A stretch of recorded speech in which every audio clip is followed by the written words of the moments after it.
Le journal de 23h sur RTI1. Madame, Monsieur, bonsoir. Les titres sommaires de cette édition. La nouvelle loi sur l'enseignement supérieur adoptée à l'unanimité par le Sénat ce mardi. Une loi de 152 articles qui transforme les structures d'éducation supérieure et de recherche en établissements publics administratifs, scientifiques et technologiques autonomes sur les plans financiers et administratifs. Et nous partirons sur la route de l'Ouest, le principal tronçon routier qui lie les villes de Daloa, Danane, en passant par Duéko et Mans, a été réhabilité dans le cadre du projet de renforcement de la route de l'Ouest qui concerne 325 km de linéaire. Et ce sont les automobilistes qui en profitent pour l'instant. La preuve en image dans le dossier EcoPlus. Et à l'international, des perspectives de retour au calme au Soudan. Les dirigeants de l'armée et des forces paramilitaires en guerre au Soudan ont convenu d'une trêve de 7 jours du 4 au 11 mai 2023. Bienvenue à tous. Ouvrons ce journal avec l'actualité parlementaire en Côte d'Ivoire. La Chambre basse du Parlement, réunie en session plénière ce jour, adopte le calendrier des travaux parlementaires pour la période du 2 mai au 26 juin 2023. 17 projets de loi, donc de textes, seront examinés au cours de cette période par les députés de l'Assemblée nationale. Suivons ce compte-rendu de la session par Moussa Konaté. Le projet de loi portant révision de la Constitution sera examiné le 17 mai pour sa prise en considération par le Congrès et le 22 juin pour son adoption. Le projet concerne le retour à la situation initiale des sessions parlementaires où nous en avons deux. À partir du moment où c'est un texte qui fait avancer le travail gouvernemental de manière plus efficace, il y a de fortes chances que nous puissions l'accompagner et l'adopter parce que c'est dans l'intérêt de la Côte d'Ivoire. Au total, 17 projets de texte seront sur la table des députés du 2 mai au 26 juin, au nombre desquels le projet de loi portant création de la commission d'enquête parlementaire. Ce serait une très belle chose qui apporterait plus de qualité encore à l'Assemblée nationale dans son rôle. Là, on a parlé de data d'Internet depuis les derniers moments. L'Assemblée nationale peut aussi apporter son grain de sel. Le calendrier des travaux parlementaires est donc adopté en plénière. Le président de l'Assemblée nationale invite donc l'ensemble des députés à plus de disponibilité.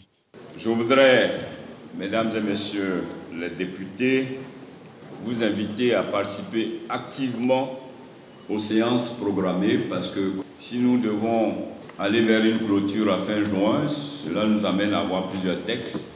J'ai donc demandé que nous ayons des séances publiques pratiquement chaque semaine, puisque nos 2 sessions vont être réduites. La plénière a également enregistré la nomination de l'honorable Elianda Nzi au poste de vice-président dans le bureau de l'Assemblée nationale pour le compte du PDCI RDA.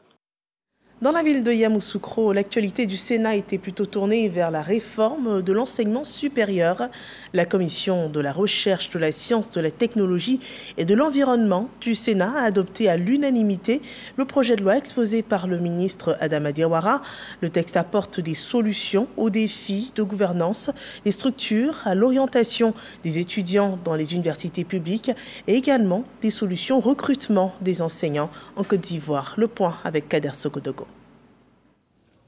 Adama Diawara, ministre de l'Enseignement supérieur et de la Recherche scientifique, est porteur, au nom du président de la République, d'un projet de loi visant la réforme de l'enseignement supérieur, la recherche et l'innovation. Il s'agit ici de hisser ce ministère à un niveau qui tient compte des besoins du temps. Gouvernance, financement et autonomie en sont les maîtres mots. Après des échanges pour lever tous les équivoques, c'est à l'unanimité que les sénateurs vont dire oui au projet de loi. Dans cette nouvelle loi, évidemment, on retrouve l'interdépendance entre le couple de recherche, innovation et sa matrice, l'enseignement supérieur. Et de l'autre, les structures d'enseignement supérieur et de recherche scientifique ont un nouveau statut, celui d'EPAS, c'est-à-dire établissement public administratif à caractère scientifique et technologique, qui leur confère un peu plus d'autonomie, à la fois financière et administrative, et également améliore leur gouvernance. Un vent nouveau souffle l'enseignement supérieur, la recherche et l'innovation en Côte d'Ivoire. Dans cette nouvelle loi, il y a un ensemble de réformes. Il y a même beaucoup de réformes, j'allais dire. Je vais citer ne serait-ce qu'au niveau des structures d'accueil, par exemple, le fait qu'au niveau des universités, il est clairement dit qu'on a 3 types d'universités maintenant. Il y a les universités généralistes, telles que l'université Félix-Houphouët-Boigny de Cocody. Il y a les universités thématiques, telles que l'université de Bondoukou. Et vous avez les universités polytechniques, telles que l'université de Mans ou l'université de San Pedro. Et à côté, nous allons créer bientôt les instituts universitaires de technologie pour les formations de courte durée qui doivent déboucher sur la licence professionnelle et mettre sur le marché de l'emploi au bout de 3 années de formation du personnel des techniciens supérieurs de qualité. Et il y a également la création des classes universitaires préparatoires aux grandes écoles. Il s'agit de former donc des étudiants d'élite qui vont intégrer soit les grandes écoles de renommée telles que X Polytechnique ou réintégrer nos systèmes d'enseignement supérieur par la licence 3 et tirer le système vers le haut. Bon, il y a également que maintenant, dans ces EPAS, c'est-à-dire dans ces établissements-là, il y aura des contrats de performance qui seront signés. L'État va apporter les ressources humaines, matérielles et financières, mais en contrepartie, ces établissements-là ont une obligation de résultat. De la même façon, les enseignants, chercheurs et chercheurs qu'on va recruter maintenant vont signer des contrats de performance et d'objectifs. Voilà, dans lesquels, sans fouler au pied le statut général de la fonction publique, évidemment, les droits et devoirs seront consignés. La séance a été présidée par Bertin Kouakou Kouadio de la Commission de la recherche, de la science, de la technologie et de l'environnement de la Chambre haute du Parlement. Et à présent, nous embarquons pour la route de l'Ouest, le principal tronçon routier qui lie les villes de Daloa à Danané en passant par Djuekoué et Mans a été réhabilité dans le cadre du projet de renforcement de la route de l'Ouest qui concerne 325 km de linéaire. Le chantier n'est pas totalement livré, mais avec un taux de réalisation de 90%, les automobilistes et voyageurs en profitent déjà et témoignent leur plaisir dans cet élément EcoPlus qui révèle aussi les enjeux économiques de cet investissement de 131 milliards de francs CFA. C'est un sujet proposé par Mahama Traoré.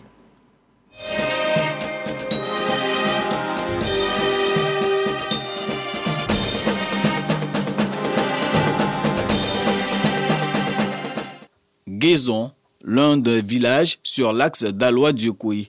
Nous sommes à l'ouest de la Côte d'Ivoire. Au niveau de cette sous-préfecture, située à 22 km de Djuekoué, le bitume se refait une santé. L'entreprise en charge des travaux s'attelle à poser la dernière couche de bitume pour rendre la voie praticable. Excepté cette portion, le tronçon Daloa-Djuekoué, long de 107 km, s'est complètement métamorphosé suite à des travaux de renforcement. Le chantier est achevé à 87%. La route a désormais fière allure depuis quelques mois, comme on peut le constater ici au niveau de la localité de Guessabo. Pour les usagers, il est loin le souvenir d'une voie dégradée et impraticable qu'il était donné de voir ces dernières années. En tout cas, ça va. Sinon, au début, là, ça n'allait pas. Il y avait trop d'accidents, mais maintenant, la route a rougé. Il n'y a plus de problème. Avant, 17h, 18h, on est déjà à Djuekoué. Or, aujourd'hui, on quitte Abidjan à 6h, 15h, nous sommes à Djuekoué, à Guiglo. Nos parents commerçants, aujourd'hui, ils peuvent quitter Djuekoué à 7h du matin. Ils sont à 13h pratiquement, plus tard à 13h à Abidjan, faire les achats, toutes les activités commerciales et retourner le même jour, au plus tard à 16h sur Djuekoué pour être à Djuekoué à 22h. Quittons Djuekoué pour Mans. Cette fois, 93 km à parcourir. Sur cette distance, le plaisir de conduire sur une chaussée de 2 fois une voie entièrement rénovée est palpable. Taux d'achèvement estimé à ce jour, environ 91%. J'ai fait Mans-Djuekoué, voilà. Bon, le minimum, il fait 3 tours par jour. Tu ne pouvais pas faire les deux mêmes sans avoir un problème. Mais aujourd'hui, avec la route, on dit Dieu merci. Ça va. La route a changé, c'est devenu propre, c'est devenu joli. Avec trop de creux, pour arriver même où tu pars, tu t'en vas même là, c'était un problème. Mais maintenant, là, ça va. Même constat sur la voie reliant Mans au département de Danané. Un trajet de 79 km, renforcé à hauteur de 97%. Danané-Mans est vraiment très propre. Pour ne pas dire que vraiment ça arrange le déplacement de la population. Nous ne perdons plus de temps en urgence. Avant, on avait du mal à rejoindre Mans. Lorsqu'on va matin pour revenir là, on revient souvent le soir. Maintenant, avec l'état de la route, Dieu fait grâce, tout va bien. On peut aller gérer les courses matin et puis revenir tranquillement. La réhabilitation de ces tronçons routiers entre dans le cadre de la première tranche du projet de renforcement de la route de l'Ouest. Projet entrepris par l'État depuis février 2021 en vue de faciliter la libre circulation des biens et des personnes dans cette zone frontalière au Libéria et à la Guinée. Le confort des voyageurs et l'amélioration des activités de transport ne sont pas les seuls avantages de ces travaux. Il y a également un gain économique en ce qui concerne notamment l'évacuation des produits agricoles. Nous avons actuellement 4 remorques qui font la transaction Mans-San Pedro. Puisque c'est au port de San Pedro que nous faisons notre livraison. Nous faisons beaucoup de réparations lorsque les camions prennent la voie. On peut intervenir peut-être une fois, 2 fois sur un camion avant qu'on arrive à Daloa. Mais aujourd'hui, on arrive à Daloa sans faire de panne et puis on gagne en temps aussi. Outre les travaux de réhabilitation, cette première tranche du projet de renforcement de la route de l'Ouest a également engendré la construction d'une route neuve.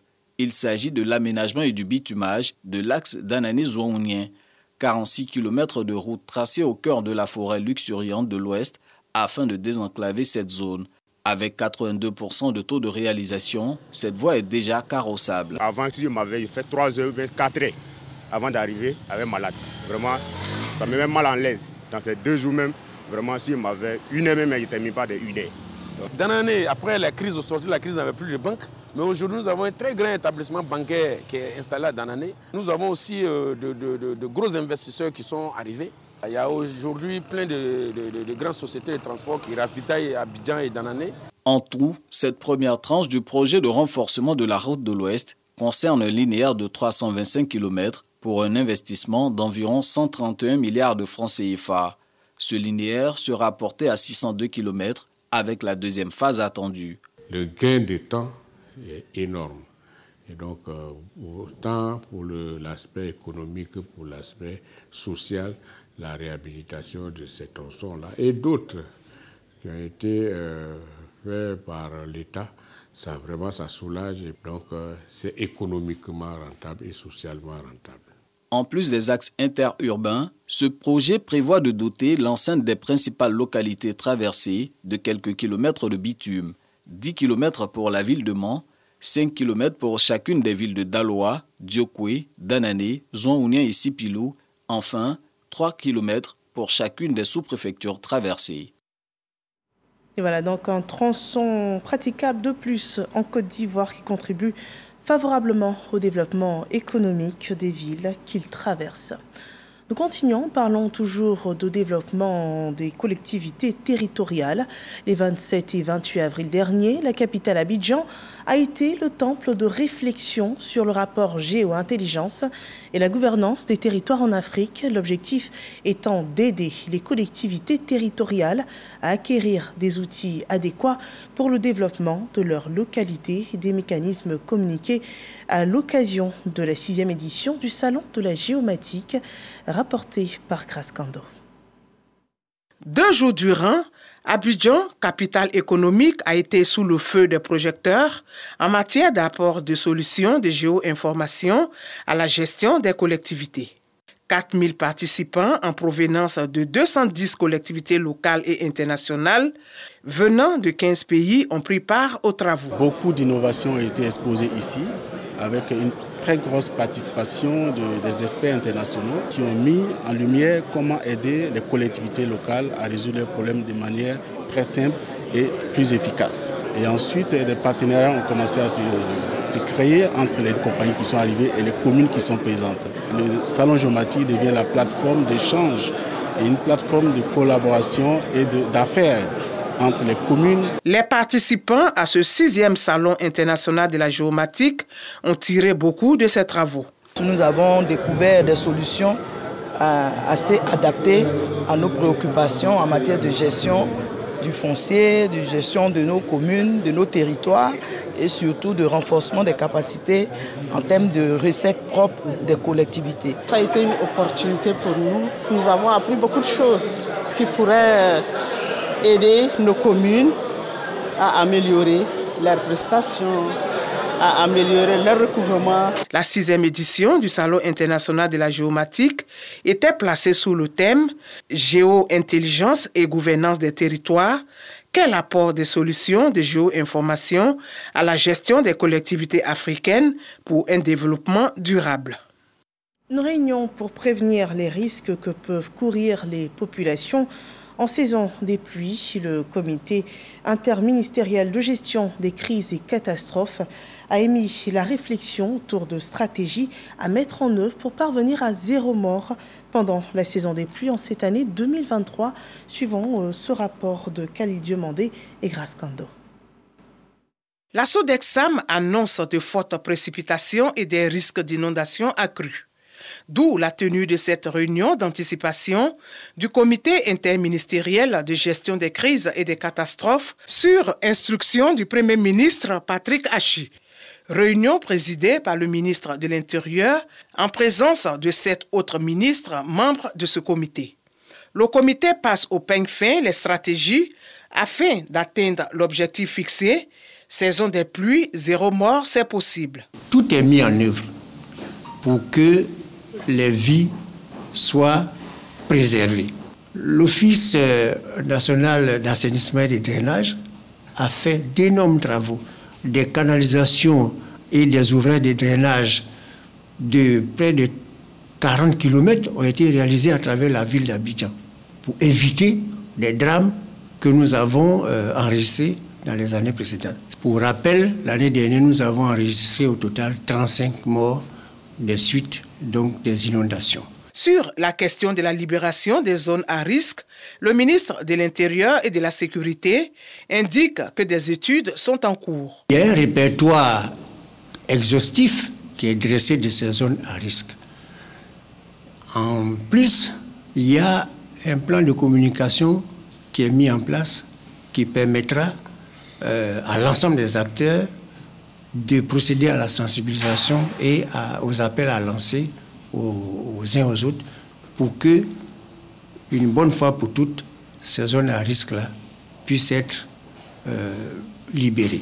Les structures opérationnelles ont été instruites en vue d'élaborer un document de référence pour permettre la gestion optimale des situations d'urgence liées aux inondations.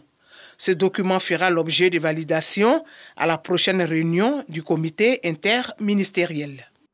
Un deuxième drame ravage une partie du centre commercial Chic Shop dans la commune de Cocody. 18 mois après un premier incendie, le feu se serait déclaré après un court-circuit selon l'un des employés du magasin. Aucun bilan n'est établi pour l'instant, selon ce point de Khalid Diomandé et Godfrey Okambawa.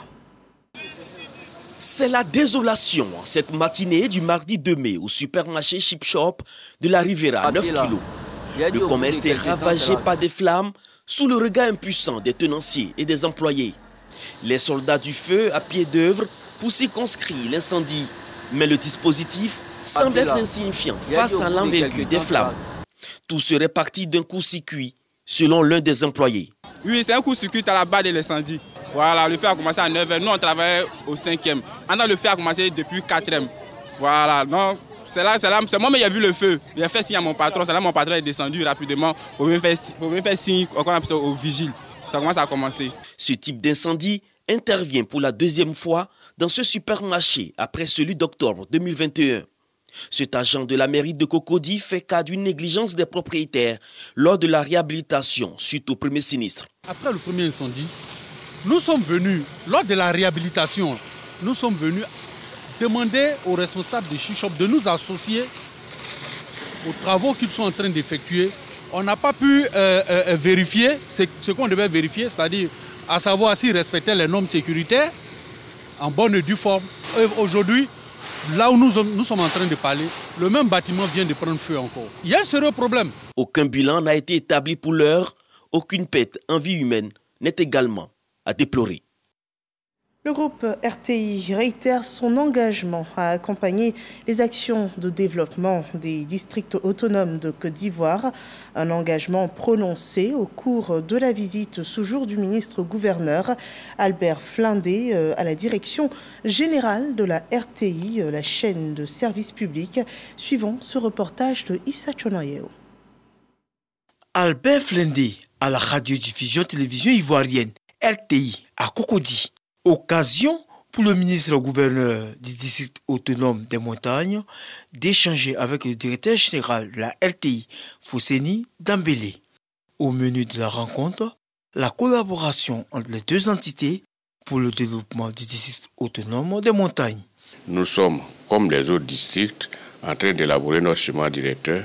Et le schéma directeur sera présenté au public, disons à la population, aux forces vives de notre district à la fin de la semaine. Donc c'est vrai que c'est une sollicitation, mais en même temps nous savons que chaque fois qu'on sollicite la RTI, que ce soit à partir d'Abidjan, que ce soit au niveau de l'antenne Kiama, elle a toujours répondu de façon positive. Le directeur général de la RTI salue cette démarche du ministre-gouverneur et assure que le média de service public est à la disposition de tous les Ivoiriens. Le district des montagnes, c'est 10% du territoire national, 10% de la population.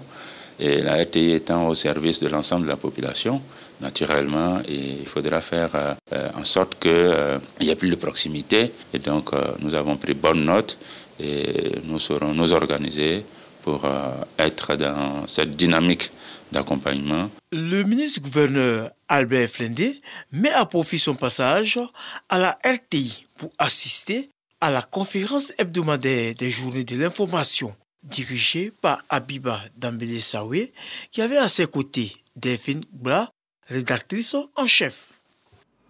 La RTI, chaîne de services publics qui accompagne toutes les initiatives des districts autonomes de Côte d'Ivoire. Et comme cette activité aussi au centre-ouest de la Côte d'Ivoire, un nouveau chef dirige le canton de Bogué dans le département d'Issia. Il s'agit du chef Ambroise Ziguignakpa. Il a été installé selon la tradition BT pour le développement et la cohésion sociale de cette localité. Le récit de Godfrey Okambawa. C'est une nouvelle page qui s'ouvre pour le canton Bogué dans le département d'Issia. Le conseil cantonal, en présence des autorités préfectorales, installe son nouveau chef. Ambroise Ziguignakpa prend le pouvoir suite au décès de l'ancien chef Lucien Tapedo, décédé le 25 février 2022. Le canton Bogué attend beaucoup de son chef. Reprofilage des pistes et surtout la création d'emplois au profit des jeunes. Sur le domaine foncier, qu'ils fassent des sessions de formation pour que nos chefs soient vraiment au parfum du foncier, pour que les problèmes qui minent ce domaine-là soient mineurs. Nous appelons les autorités vraiment qui jettent un regard sur cette voie ici à Daloa. Pour une voie de 40 km, nous la pratiquons en 3 heures. Recevant les attributs liés à sa nouvelle charge, le nouveau chef entend compter sur les fils et filles du canton pour le développement de Bogué. On est chef de canton, nous sommes aussi des agents de développement. Donc nous avons contribué à faire en sorte que cette population, ce qu'elle attend de nous, nous essaierons dans la mesure du possible, dans l'humilité, dans la joie, avec tous mes pères, tous les chefs du village, même tous les cantons, nous allons travailler à faire en sorte que vraiment la paix règne. Cette cérémonie a eu le soutien du ministre d'État Téné Birahima Ouattara, patron de la cérémonie, et celui du ministre Mamadou Touré. Ce dernier a insisté sur la nécessité pour les populations du département d'Issia d'œuvrer au renforcement de la cohésion sociale dans la région du Haut-Sassandra et surtout accompagner les actions de développement initiées par le président de la République Alassane Ouattara pour le bien-être des populations. Les chefs ont un statut aujourd'hui qui lui a été donné par le chef de l'État et ils ont un rôle important dans nos sociétés, celui de faire en sorte que la fraternité, la cohésion règne. Et nous serons donc à ses côtés. J'ai souhaité que tous les cadres, quel que soit l'horizon politique, RHDP, PPACI, PDCI, société civile, on puisse se mobiliser pour aider nos chefs à remplir pleinement leur mission. Le nouveau chef, ingénieur des travaux publics, est désigné par les 37 chefs de village que compte le canton Bogué. La journée du 1er mai était célébrée la fête du travail, une fête qui encourage aussi les initiatives entrepreneuriales. L'exemple dans le département de Toukouzou où des fonds ont été remis aux femmes pour booster leur activité génératrice de revenus. Une initiative locale de la Fédération des associations féminines de Toukouzou. Le rapport de Amidi Rassouba et Jean-Marc Djadji. Plusieurs associations féminines issues du département de Toukouzou reçoivent des fonds en vue de leur autonomisation. L'initiative est de la Fédération des associations féminines du département de Toukouzou. Ce fonds, d'un montant d'1 million de francs CFA, va permettre aux femmes de créer des activités génératrices de revenus. Je suis très émue d'avoir ce fonds Je vais motiver mes membres à venir prêter. Gladys Niamnia, président de la fédération, a exhorté les bénéficiaires à en faire bon usage. J'appelle les femmes à plus d'abnégation dans leur travail et à plus d'amour entre elles pour notre cohésion. Akassaï Lazare, président du conseil d'administration de la RTI, par ailleurs parrain de cette cérémonie, a invité les femmes à l'union et à la solidarité en vue du développement de Toukouzou. La femme travailleuse, c'est un grand symbole. Et ce symbole, je suis venu pour l'encourager. C'est le symbole de la famille. C'est le symbole du pilier de la société, la femme. Quand la femme travaille, toute la société se tient debout. Toute la société se met en marche. Toute la famille est debout. Je suis venu saluer et encourager ces braves dames de Toukouzou qui sont regroupées en association pour développer non seulement leur famille, mais aussi toute la sous-préfecture de Toukouzou. Le parrain a offert des numéraires aux femmes pour les accompagner dans leurs activités. Un défilé des femmes célébrant la fête du travail a clos cette cérémonie. Passons à l'actualité politique avec un accord de partenariat qui lie depuis ce jour un parti de la gauche à la droite, le Rassemblement des oufouettistes pour la démocratie et la paix, le RHDP, et le Front populaire ivoirien, le FPI. C'est un protocole d'accord dont l'objectif est de consolider la réconciliation nationale, le renforcement de la démocratie et la cohésion sociale en Côte d'Ivoire. Suivons ce rapport de Marie-Chantal Akanda.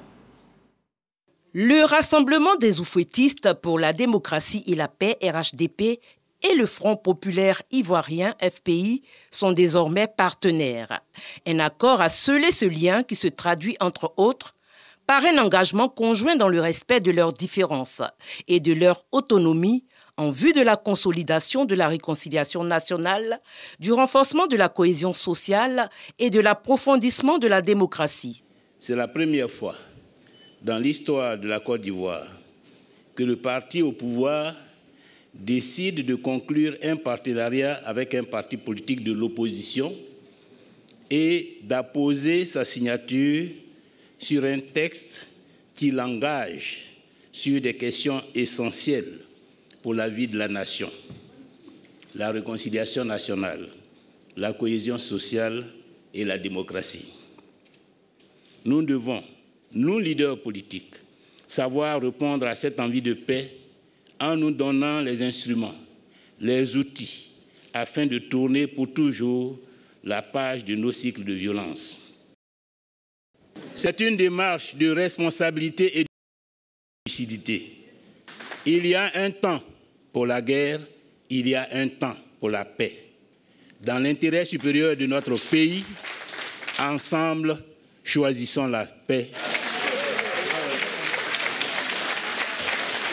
Le RHDP se réjouit de cette avancée politique qui ouvre de nouveaux horizons. Au RHDP, nous avons toujours bénéficié des orientations précises du président du parti, le président Alassane Ouattara, président de la République. Il nous a toujours demandé à quelle étape nous étions. Nous lui avons chaque fois rendu compte des différentes étapes dans les négociations. La signature à laquelle nous venons de procéder est un acte conscient. Nous le concevons comme étant un instrument au service de la démocratie et de la réconciliation nationale.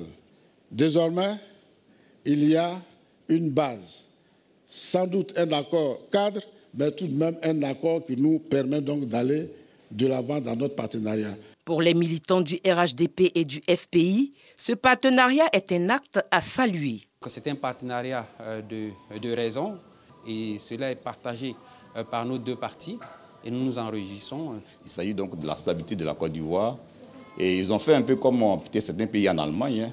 Bon, je pense que c'est un modèle qui donc garantit la stabilité. C'est un préambule qui rappelle clairement qu'après toutes les maîtrissures que nous avons connues ensemble, il est bon aujourd'hui que nous fassions la paix. Tant que la Côte d'Ivoire sera en paix, nos enfants, nos frères, nos parents seront aussi heureux de vivre dans un pays de paix. En tout cas, pour moi, c'est une joie immense. Après la mise en place de ce cadre de concertation, l'heure est désormais à la concrétisation des engagements pris par le RHDP et le FPI, à travailler ensemble pour une Côte d'Ivoire réconciliée et de paix. Le groupe RTI au contact des Ivoiriens de la diaspora avec le programme Bonjour.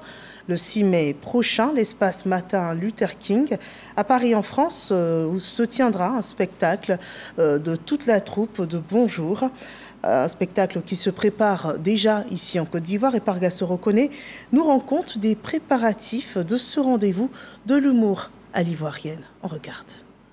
Humoriste et équipe de production de l'émission Bonjour. À sa tête, Bamba himself, producteur délégué, en pleine séance de travail à la salle de rédaction de RTI 2. C'est qu'après le Palais de la Culture d'Abidjan et certaines villes de l'intérieur, les humoristes seront à la salle Martin Luther King de Paris pour affronter le public de la diaspora dans la capitale française. Une séance de travail sur le contenu et l'organisation alors pour assurer au public de Paris un bon et beau spectacle. On est prêt, la production, on a mis tous les moyens en place pour que la fête soit belle. En tout cas, nous, à notre niveau, tout se passe bien, tout est prêt. Donc Paris, on arrive. C'est une réunion préparatoire de Bonjour Paris, la 3e édition. Et puis, on entend de mettre les petits plats dans les grands pour que la fête soit belle.